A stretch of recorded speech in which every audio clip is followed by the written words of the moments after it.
అరే బాబాయ్ బాబాయ్, నువ్వు అర్జెంట్ గా నాకు సహాయం చేయాలి. ఏంట్రా? ముందు కూర్చో మాట్లాడు. ఇప్పుడు చెప్పు ఏంటి? నాకు అప్పు కావాలరా. ఏ నీ కొడుకులకి బంగారు గోచీలు చేయిస్తావా? ఏవీ లేదు, గోచీలు లోపల ఉంటాయి కదా, నువ్వు చేయించినట్లు ఎవరికీ తెలిసే అవకాశం లేదు, డబ్బులు వేస్ట్ అవుతాయేమోనని. చచ్చిన పాముని ఇంకా చంపకురా. పాము చచ్చిందో లేదో టెస్టింగ్ చేద్దామని. ఓకే, నీకు డబ్బు కావాలి. ఇప్పుడు డబ్బుతో అంత అవసరం ఏమొచ్చిందిరా? మా పెద్దమ్మాయి పెళ్లి వెంటనే చేసేయాలరా. నాకు అర్జెంట్గా 2 లక్షలు కావాలి. నా జీవితంలో నేను ఎప్పుడు ఏ సహాయం అడగలేదురా. ఈ ఒక్కసారికి సహాయం చేయరా. నాకు ఎక్కడైనా 2 లక్షలు అప్పుగా ఇప్పించరా. ఒరే రాముడు, నీ కూతురు నాకు మాత్రం కూతురు లాంటిది కాదు. అసలు నా దగ్గర డబ్బు ఉంటే నేనే ఇచ్చేవాడిరా. ఈ రోజుల్లో బతుకున్న వాళ్ళకే అప్పు దొరకటం లేదు. నువ్వేమో అందరి దృష్టిలో ఏనాడో చచ్చిపోయావు.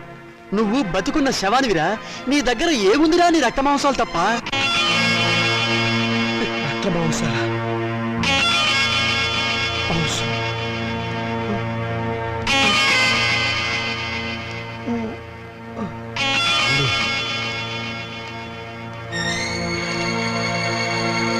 నీ దగ్గర ఏముందిరా? నీ రక్త మాంసాలు తప్ప. నీ దగ్గర ఏముందిరా? నీ రక్త మాంసాలు తప్ప. నీ దగ్గర ఏముందిరా? నీ రక్త మాంసాలు తప్ప.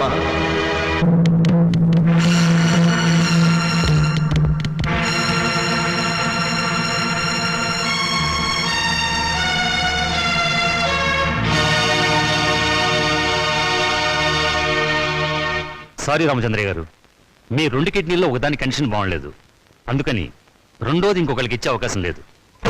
ఇస్తే ఏమవుతుంది డాక్టర్? మీ ప్రాణానికే ప్రమాదం. పర్వాలేదు డాక్టర్, నాకు బ్రతకాలని ఆశ లేదు. నేను ఎప్పుడు చచ్చిపోయాను. నాకు ఇప్పుడు డబ్బు చాలా అవసరం. నేను కిడ్నీ అమ్ముకోవడం తప్ప మరో మార్గం లేదు డాక్టర్. ప్లీజ్. సారీ రామచంద్ర గారు, నా వృత్తికి ద్రోహం చేయలేదు. అలా అడగండి డాక్టర్, ప్లీజ్. మీకు చేతులెత్తి నమస్కారం పెడతాను. నాకు జీవితంలో ఇది ఒక్కటే అవకాశం. నాకు ఈ సహాయం చేయండి. Please help me. నాకు ఆపరేషన్ చేయండి డాక్టర్. నాకు ఆపరేషన్ చేయండి. అండర్స్టాండ్. ఆపరేషన్ చేస్తే మీ లైఫ్ డేంజర్. డాక్టర్ పర్వాలేదు డాక్టర్, నేను చచ్చిపోయినా పర్వాలేదు. నేను చస్తే అక్కడ 2 ప్రాణాలు బతుకుతాయి డాక్టర్. డాక్టర్ డాక్టర్ మీ కాళ్ళు పట్టుకుని ప్రార్థిస్తున్నాను డాక్టర్. మీ కాళ్ళు పట్టుకుని ప్రార్థిస్తున్నాను. ప్లీజ్. నా జీవితంలో ఈ భారతం చేసిన అన్యాయాన్ని ప్రాయశ్చిత్తం చేసుకోవాలి డాక్టర్. ఆ మంచి అవకాశం ఇప్పుడు వచ్చింది డాక్టర్. ఇప్పుడు వచ్చింది. మీరు కాదంటే ఇప్పుడే ఇక్కడే నేను చచ్చిపోతాను డాక్టర్. కల్పన, త్వరగా రెడీ చేయండి, సాయంత్రం డిస్పాచ్ చేయాలి. అమ్మా మౌని, నేను ఒకసారి మన ఊరు వెళ్ళొస్తానమ్మా. ఇప్పుడంత అవసరమేంటి నాన్న? అవసరం ఉండి కాదమ్మా, మనశ్శాంతి కోసం. నిజమే నాన్న, మన ఊరు వెళ్ళి 4 రోజులు ప్రశాంతంగా ఉండిరండి. అలాగేనమ్మా. నాన్న, ఈ డబ్బు మీ దగ్గర ఉంచుకోండి. వద్దమ్మా వద్దు, ఇక నేను ఈ రుణబాధను భరించలేను. ఇవ్వవలసిన చేత్తో పుచ్చుకోవాల్సి రావడం. నాన్న, తండ్రి బిడ్డల మధ్య ఆత్మీయత అనుబంధం ఉండాలి కానీ రుణానుబంధం ఉండకూడదు. నిజమేనమ్మా, నీ పట్ల నేను ఎప్పుడు తండ్రిగా ప్రవర్తించలేదు. అందుకే ఇప్పుడు రుణగ్రస్తుని అయిపోయాను.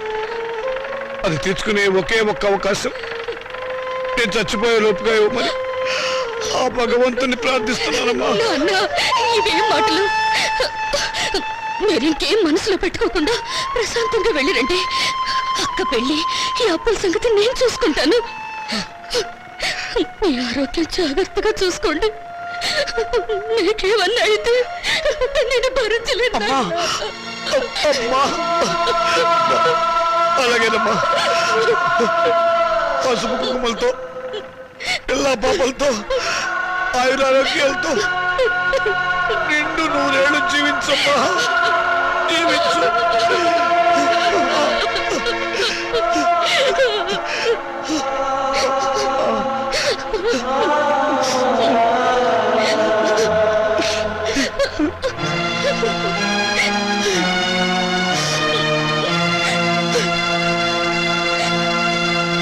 Hello, is it Karimnagar police station? Panjagutta కళ్ళు కాంపౌండేనా? షట్ అప్, నేను ఎస్టీడీ మాట్లాడుతున్నా. ఏం పర్లేదు, మాట్లాడండి.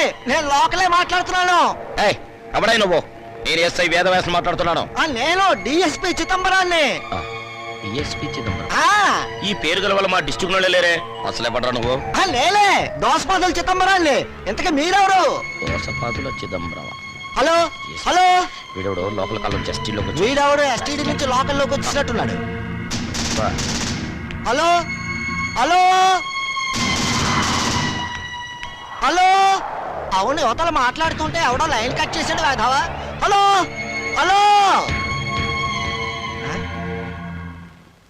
వండర్ఫుల్, నా అభిమాన సంఘం వాళ్ళంతా వచ్చేసారనమాట. Very good. నార్మల్ చచ్చినోడు చచ్చినట్టు గోతులో పడుండక ఇలా పబ్లిక్ గా తిరుగుతూ న్యూసెన్స్లు చేస్తావరా పీనుక. నేను పీనుగుని కాదు ఏనుగుని కాదు. రేయ్, చంపేస్తాను రాయ్. నీ గురించి ఇంట్రడక్షన్ ఇచ్చుకోవడానికి ఇది టీవీ ఇంటర్వ్యూ కాదురా. ఆయన హే, నా సర్వీస్ మొత్తంలో నా డిఐజీకే భయపడలేదురా, కానీ నీకు అనుక్షణం భయపడి చచ్చాను కదరా. ఇంకా వాడితో మాట్లాడు సార్. పట్టుకోండి. ఆగండి, నేను చావలేదు. కాకపోతే నిజంగానే చంపేస్తా. అమ్మో. సావకపోతే వారం రోజుల పాటు గుంటలో పూడ్చినా ఎలా బతుకున్నావురా? మరి అదే చిదంబర రహస్యం. ఏంటది? వాయుస్తంభన విద్య నేర్చుకొని ఊపిరి బిగపట్టడం ద్వారా ప్రోగ్రాములు ఇచ్చి డబ్బు సంపాదించి నా కూతురు పెళ్లి చెయ్యాలనుకున్నాను. ఊపిరి బెగపెట్టి నిద్రపోవడం ప్రాక్టీస్ చేస్తూ ఉండగా నా భార్య నేను చచ్చాను అనుకొని మళ్ళీ బ్రతికిస్తానేమో అన్న టెన్షన్తో నన్ను పూడ్చిపెట్టింది. సమయానికి మీరంతా వచ్చి నన్ను కాపాడారు. ఓరి వేత, నీ వెనకాల ఇంత ఫ్లాష్ బ్యాక్ ఉందా? ఇంత అడావిడి చేసింది నీ కూతురు పెళ్లి కోసమా? అవును, కోటి విద్యలు కూటి కొరకే అంటారు, కానీ నాకు మాత్రం నా కూతురు పెళ్లి కోసం. వస్తాను. Thank you all. Post. Mounika అంటే మీరేనా? అవును. సంతకం పెట్టండి. Thank you.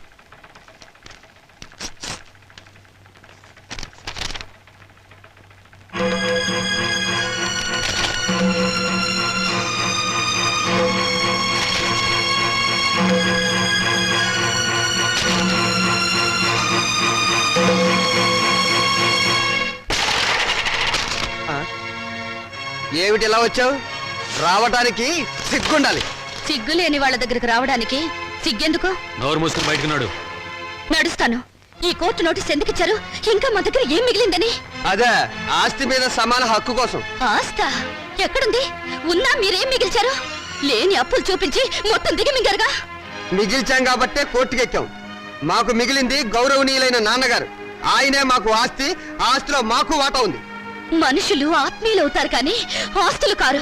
ఎందుకు కారు? అమ్మితే డబ్బు వచ్చే ప్రతిదీ ఆస్తి కింద లెక్కే. నాన్న ఒంట్లో అమ్ముకోవడానికి పనికొచ్చే ప్రతి భాగం మీద మాకు హక్కు ఉంది. అమ్మగా వచ్చిన డబ్బులో మాకు వాటా ఉంది. మీరు మనుషులు రాక్షసులా? నువ్వేంటే రెచ్చిపోతున్నావు? నువ్వు మాత్రం ఏమైనా తక్కువ తిన్నావా? నాన్నగారి కిడ్నీని 2 లక్షలకు అమ్మేసుకోలేదు నువ్వు. ఏంటి? నాన్నగారు కిడ్నీ అమ్మేశారు? అంత అనుమానంగా ఉంటే ఇంటికి వెళ్ళి ఆయన పట్టుకోసి లెక్క పెట్టు. 1 ఉందో 2 ఉన్నాయో నీకే తెలుస్తుంది. పో.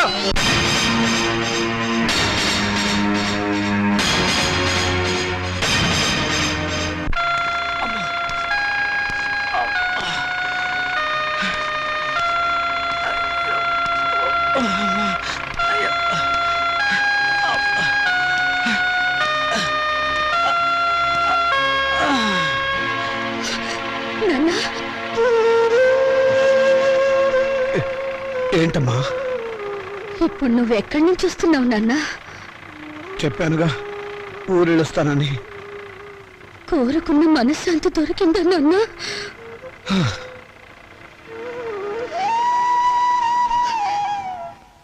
దాని ఖరీదు 2 లక్షలు నాన్న. అది నీ శరీరంలో భాగం కాదా నాన్న? మౌనిక, శరీరంలో భాగాలు అమ్ముకుని మమ్మల్ని ఆదుకోవాలని చూస్తున్నావా నాన్న? ఆ దుర్మార్గులకు నా మనసును తాకట్టు పెట్టి దరిద్రుడైన వాడిని, మీ అమ్మ దగ్గరికి ఎంత తొందరగా వెళ్ళిపోవాలని ఆశలతో ఉన్నవాడిని, అన్యాయం చేసిన ఆడపిల్లలను ఆదుకోవడానికి నా రక్త మాంసాలు అమ్ముకోవడం తప్ప ఏమీ చేయలేని వాడిని. అంతకంటే నేనేం చేయగలనమ్మా? ఇప్పుడు నీ కొడుకులు కోర్టుకెక్కింది ఆ రక్త మాంసాల కోసమే నాన్న. నిజమా? అంత నీచాన్ని కూడా కట్టారా దుర్మార్గులు? వాళ్ళు వదిలిపెట్టకూడదమ్మా, వాళ్ళు చూడాలి.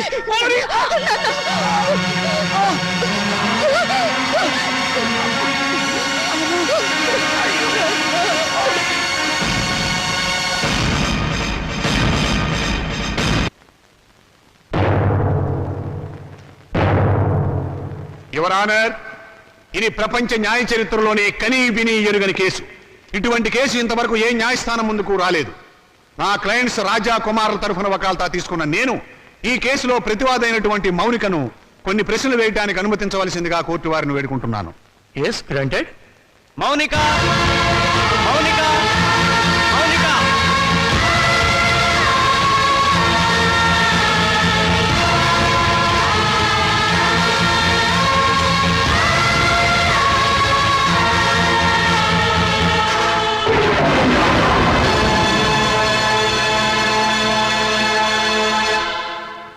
చూడమ్మా మౌనిక, కుమార్ రాజాలు నీకేమవుతారు?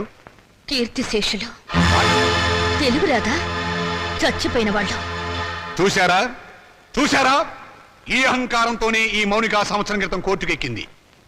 హిందూ వారసత్వ చట్టం 1956 ఏపీ యాక్ట్ సెక్షన్ 13A ప్రకారంగా తండ్రి సంపాదించిన ఆస్తిలో కొడుకులతో పాటు కూతుళ్లకు కూడా వాటా ఉందని కోర్టుకెక్కి పోరాడి గెలిచింది. ప్రస్తుత విషయానికి వస్తే నా క్లయింట్స్ తండ్రి రామచంద్రయ్య గారు తన మూత్రపిండాల్ని 2 లక్షల రూపాయలకు అమ్ముకున్నాడు. ఆనాడు న్యాయం, చట్టం, వారసత్వం అంటూ పోరాడి తన ఆసక్తును గెలుచుకున్న ఈ మౌనిక తన తండ్రి మూత్రపిండాలమ్మి సంపాదించిన 2 లక్షల రూపాయలు తండ్రి ఆస్తేనని, తనతో పాటుగా తన అన్నలు కూడా దాంట్లో వాటా పంచాలి అన్న ఇంగిత జ్ఞానం లేకుండా వాళ్ళని మోసం చేసే డబ్బు మొత్తం కాజేసింది. మూత్రపిండం ఆస్తి కాదు, శరీరంలో ఒక భాగం. అదే అదే యువర్ ఆనర్, అది శరీరంలో ఒక భాగమే అయినా అమ్మినప్పుడు డబ్బు వస్తే అది ఆస్తి కిందే లెక్క. నా క్లయింట్స్ అండి రామచంద్రయ్య శరీరం ఎవరిది? నా క్లయింట్స్ తాత నాయనమ్మలది. వాళ్ళు జన్మనివ్వబట్టే కదా ఈ రామచంద్రయ్య అనే వ్యక్తి భూమి మీదకి వచ్చింది. అంటే రామచంద్రయ్య శరీరం వాళ్ళ తాతగారిది అన్నమాట. మరి తాతగారిచ్చిన ఆస్తిని పంచుకునే హక్కు ఉన్నప్పుడు ఆయన జీవం పోసిన శరీరాన్ని పంచుకుంటే తప్పేమిటి?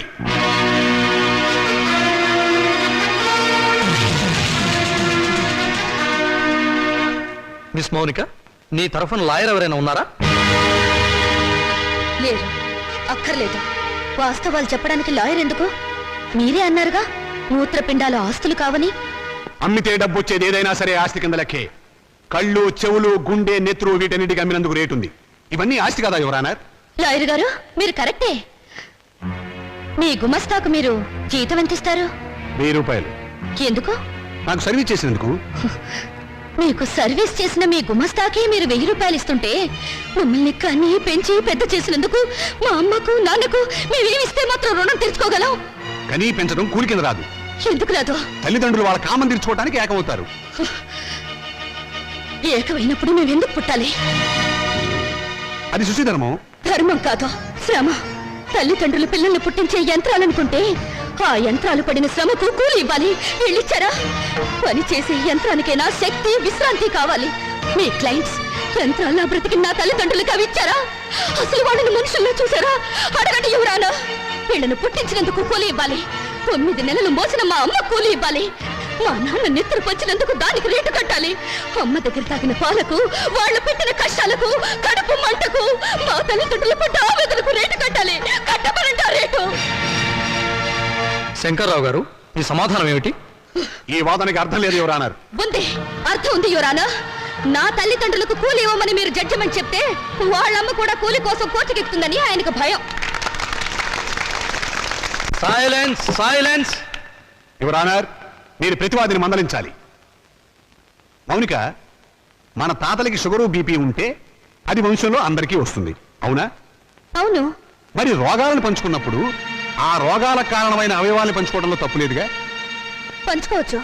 Note this point your honour. Lawyer గారు, మా తాతగారు చాలా మంచివారు. ఎందుకు? బుద్ధిమంతుడు కాబట్టి. ఆయన్ని కొడుకులు బాగా చూసుకునేవారు. ఎందుకు? జన్మనిచ్చాడు కాబట్టి. మరి రోగాలు వంశంలో అందరికీ వచ్చినప్పుడు బుద్ధులు కూడా రోగాలతో పాటు రావాలిగా. మీ క్లయింట్స్ కి వచ్చినాయా లేదా అని అడగండి ఒకసారి. రాలేదు కాబట్టే కోర్టుకెక్కారు. ఒక చెట్టుకు కాసిన కాయలన్నీ ఒకే రకంగా ఉండవుగా. కానీ కాయలు చెట్టును చంపవుగా. మీ క్లయింట్స్ మా నాన్నగారి మూత్రపిండాలమ్మిన సొమ్ము కోసం ఈ కోర్టుకెక్కారు. కానీ కానీ మా నాన్నగారు లేరు. సంవత్సరం క్రితం చచ్చిపోయారు. పచ్చి అబద్ధం. ఆయన బతికే ఉన్నారు. యువరానా, నా మాజీ అన్నలు వీరి క్లయింట్స్ సంవత్సరం క్రితం మా నాన్నగారు చచ్చిపోయారని డాక్టర్ సర్టిఫికేట్ ఇచ్చి ప్రావిడెంట్ ఫండ్ పెన్షన్ తీసుకున్నారు. ఈ డెత్ సర్టిఫికేట్ వాళ్ళు ఇచ్చిందే ఎవరానా చూడండి. ఎప్పుడో చచ్చిపోయిన మా నాన్నగారు ఇప్పుడు ఎలా వచ్చారు? ఆయనకు మూత్రపిండాలు ఎలా ఉంటాయి? చెప్పండి ఎవరానా, చెప్పండి.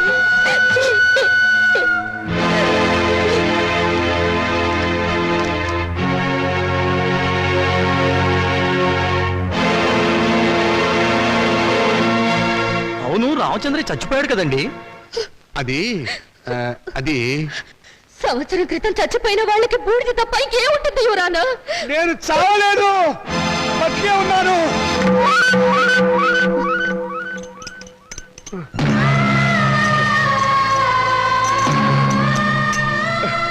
నేను చావలేదు యువరానా, బతికే ఉన్నాను. అరే, ఈయన బ్రతికే ఉన్నాడుగా. నన్ను ఆ బోన్ దగ్గర తీసుకెళ్ళు. యువరానా, మీరు లా పుస్తకాలు చదివి తీర్పు చెప్తారు, లా లేని ప్రపంచం తీరును, రక్త సంబంధం తీరును చూసి తీర్పు చెప్తారు. ఆలోచించండి. కొడుకుల పిచ్చిలో పడి కూతుర్లకు అన్యాయం చేశాననే బాధలు ఈ వెర్రి తండ్రి 2 లక్షలకు మూత్రపిండం అమ్ముకున్నాడు. ఆ సొమ్ములో వాటా కావాలని వీళ్ళు కోర్టుకెక్కారు. తల్లిదండ్రుల రక్త మాంసాలు పంచుకునేవి కావు. ప్రపంచంలో ఏ కోర్టులోనూ ఇటువంటి కేసు ఏ బిడ్డ ఏ తండ్రి మీద వేయలేదు. ఆ అదృష్టం మన రాష్ట్రానికి దక్కింది ఎటువంటి కొడుకుల దయ వల్ల. యువరానా, తండ్రి మాట కోసం రాముడు 14 ఏళ్లు అడవికి వెళ్ళాడు. తల్లిదండ్రులను పూజించి పాండురంగుడు దేవుడయ్యాడు. వీరగాథలు చెప్పి శివాజీ నెత్తురులో దేశభక్తి నింపింది అతని తల్లి జిజియాబాయ్. అటువంటి తల్లులు, తండ్రులు, బిడ్డలు పుట్టిన చరిత్ర గల దేశం మనది. ఓ చరిత్రలో పుట్టిన పురుగులు నా అన్నలు. శిబి చక్రవర్తి, కర్ణుడు వాళ్ళ శరీరాలను కోసి దానం చేస్తే కన్న వాళ్ళను కోసి పెళ్ళాలతో పలా వండించుకుని తినాలనే పుర్రెలు వీళ్ళవి. అందుకే రక్త మాంసాల కోసం కోర్టుకెక్కారు. కుక్క మాంసం తినదు, కానీ మనిషి మాంసం కోసం, కన్న వాళ్ళ మాంసం కోసం ముందుకొచ్చారు. నాగరికతకు పట్టిన చెడ పురుగులు బిడ్డ. ఇటువంటి వాళ్ళను క్షమించి వదలకూడదు యువరానా.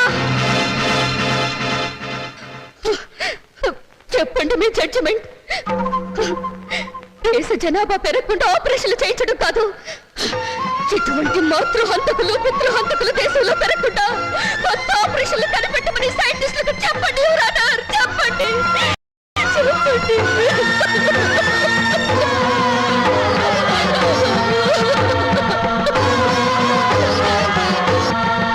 మౌనిక చెప్పినట్లు కన్నవాళ్ల రక్తమాంసాల కోసం బిడ్డలు కోర్టుకెక్కడం చరిత్రలో సరికొత్త విషయం. ఇది న్యాయం దృష్టితో కాకుండా మానవతా పరిధి విషయంలో ఆలోచించవలసిన విషయం. జన్మనిచ్చిన తల్లిదండ్రులను గౌరవించిన వాడు దేశాన్ని కూడా గౌరవించలేడు. ఈరోజు కన్న తల్లిదండ్రులను రేపు దేశాన్ని కూడా అమ్ముకుంటాడు. మౌనిక వాదనతో మేము ఏకీభవిస్తున్నాం. యువరానర్, మీరు తీర్పు చెప్పబోయే ముందు నా ఆవేదన చెప్పుకునే అవకాశం ఇవ్వవలసిందిగా ప్రార్థిస్తున్నాను. ఈ శరీరం నాతోనే పుట్టింది, నాతోనే పెరిగింది, రేపు నాతోనే మట్టిలో కలిసిపోతుంది. దీని మీద హక్కు ఎవరిది? నన్ను కన్నవాళ్ళదా లేక నేను కన్నవాళ్ళదా? నాన్న, మీరు ఆవేశపడకండి. ఉండమ్మా, నన్ను చెప్పని. చివరిసారిగా నేను చెప్పుకోవాల్సినంత చెప్పుకొని నా శరీరంలో ఉన్న అవయవాల మీద హక్కు నాకే లేకపోతే ఇక ఈ ప్రపంచంలో స్వేచ్ఛగా అర్థం ఏమిటి యువరానర్? ఆ హక్కు తల్లిదండ్రులకు లేకపోతే వాళ్ళు బతుకుండగానే వాళ్ళ కళ్ళు పీకి చర్మం ఒలిచి గుండె మూత్రపిండాలను షోకేసులో పెట్టి అమ్ముకునే దౌర్భాగ్యం సంతానం తయారవుతుంది యువరానర్. ఆ ప్రమాదం నుంచి సమాజాన్ని కాపాడండి. రక్త మాంసాల విలువల్ని రక్షించండి. కన్నబిడ్డలే కసాయవాళ్ళు కాకుండా చూడండి యువరానర్, చూడండి.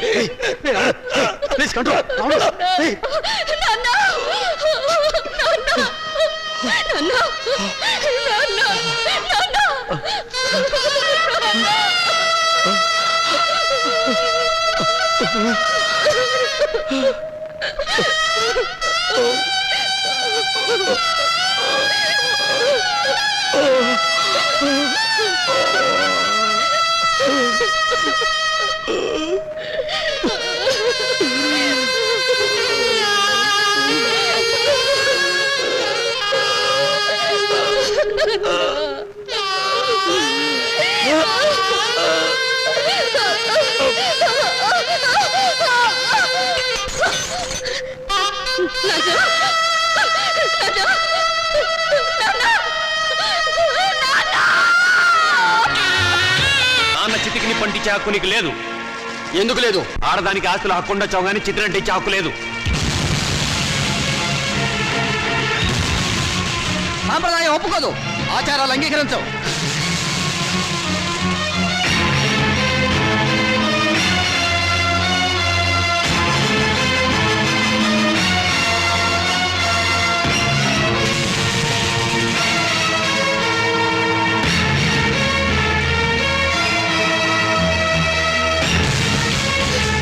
ఎందుకు అంగీకరించాం? ఎవరు చెప్పారు? ఎక్కడ రాస్తుంది? అసలు మనం సృష్టించుకున్నవే ఈ సాంప్రదాయాలు, ఆచారాలు. మన మనసుల్లోంచి పుట్టుకొచ్చినవే ఈ ప్రేమలు, ఆప్యాయతలు. అవి లేని మనుషులు వీళ్ళు. ఈ కట్టెలో ఉన్న మనిషి బ్రతుకున్నప్పుడు పున్నామ నరకం నుంచి కొడుకులు తప్పిస్తారని పిచ్చి ప్రేమతో కొడుకులు నెత్తికెక్కించుకున్నారు. అందుకు వీళ్ళేం చేశారు అడగండి. బ్రతుకుండగానే చంపారు, స్వార్థంతో పురుగులా చూశారు, ఎంగిలి విస్తరాకుల వీటిలోకి నెట్టారు. వీళ్ళు ఈ రోజు కొరువు పెట్టి శ్రాద్ధ కర్మలు నిర్వర్తించినా ఆయన ఆత్మకు శాంతి చేకూరదు. బతుకుండగా వాడు తిన్నాడో తినలేదో పట్టించుకొని వీళ్ళు వాడి మూత్రపిండాల మీద హక్కుందంటూ కోర్టుకు ఎక్కారు. చెప్పండి, జన్మనిచ్చిన వాళ్ళ పట్ల చూపించే ప్రేమ ఇదేనా? రేపు మీ బిడ్డలో మీ పట్ల ఇలాగే ప్రవర్తిస్తే సమాధానం చెప్పండి. అటువంటి వాళ్ళకు అండగా నిలబడి మాట్లాడడానికి మీరు వచ్చారు. ఈ చచ్చిపోయిన రామచంద్రయ్యకు దేవుడు మాట్లాడే శక్తి ఇవ్వగలిగితే వీళ్ళు ఎంత కిరాతకులో చెప్తాడు. వీళ్ళు చిత్తి వెలిగించిన మండదు, ఈ శవం బూడిది కాదు. బ్రతికినంత కాలం మనశ్శాంతి లేకుండా చేశారు, చివరకు శ్మశానానికి వచ్చినా కూడా ఆయనకు మనశ్శాంతి లేకుండా చేస్తారా? ఆచారాలకు విలువ ఇచ్చి మంచిని మానవత్వాన్ని చంపుతారా? చెప్పండి.